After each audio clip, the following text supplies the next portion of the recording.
I'm Michael Goldberg, publisher and editor-in-chief of URJ Books and Music. I'm here at the CCAR conference in Boston, Massachusetts, and I'm joined by Rifat Sonsino, author of Did Moses Really Have Horns? And Other Myths About Jews and Judaism. Welcome, Rifat. Wonderful to see you. Nice being here with you. So tell me about your book. Why did you write this book? Well, I am a student of the Bible, and I deeply care for the teachings of the Bible. But I'm not very happy when people take the book literally and try to extract messages that are not necessarily genuine. What I want to make sure is that people can place the Bible within an historical context, understand where it's coming from and how it has been evaluated, interpreted, and understood through the times. So I identify certain myths, foundational myths, that we all know about, and I wanted to make sure that they understand where they come from and how they evolve and what they can teach to us today. So when you say foundational myths, what do you mean by that? Well, I like to make a distinction between myth and mythology. Myth in the Bible, in the biblical context, deals with acts that involve the divine as well as human beings, whereas mythology is something that happens only within and among gods. The Greeks have mythology. In the Bible, we have vestiges of mythology, but no mythology, but we have quite a few myths. These are basic teachings that biblical Israelites taught in their own time, but they did it in their own context. We cannot take them as literal truth. For example, the creation story, the story about the Exodus, what happened on Mount Sinai, did Moses write the Pentateuch? These are foundational teachings of Judaism, but they cannot be taken literally. They have to be placed in their own context and see what they mean to us today. So can you take us briefly through an example of how you do one of these in the book? For example, let me start with a creation story. We really don't know how the biblical Israelites conceived of creation. They were very much influenced by the creation stories in the ancient Near East. The Mesopotamians had so the Hittites have creation story, the Egyptian, everybody talked about creation. So the Israelites learned about these stories, but they put their own touch. They gave an Israelite touch on these stories.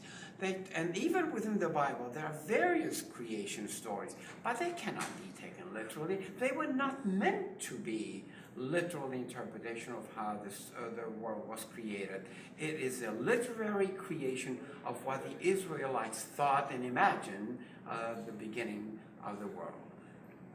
So you've taught at Boston College for many years. Yeah. How do you use this book and this perspective to teach your students about Judaism? What do we learn about Judaism from these discussions? Well, when I use the book in my courses on Judaism, and I want to make sure that my students understand where these mythical stories come from and what they teach us today. So, for example, going to the creation story, I tell them that this is a literary creation that comes from the ancient Near East, but the text has something to teach us even today.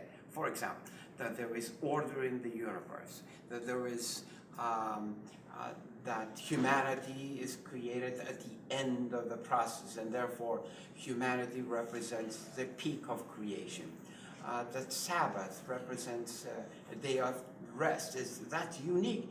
No one before the Israelites knew about the Sabbath. So these values are important that we ought to keep.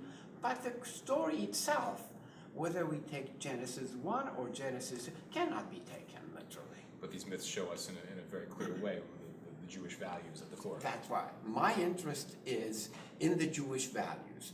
What are the Jewish values that we can derive from these primitive myths?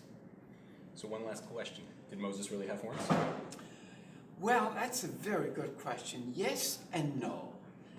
The reason why it became an issue is during the medieval times, the Jew was considered to be as the devil incarnate.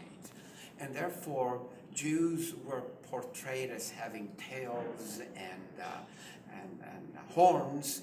And when Michelangelo created the famous statue of Moses, he read the Septuagint, and there he found that the text literally says that Moses had horns. And that later on was interpreted as being part of the Jewish identity, as if every Jew had horns. In reality, horns represent strength. Attila had a horn.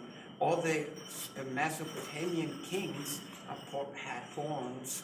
So there is no reason why Moses, in the literary literature, could not have come down from the mountain having some horns. Now, Jewish literature and Jewish tradition denies that. In the interpretation of the rabbis, Moses came down with a bright face.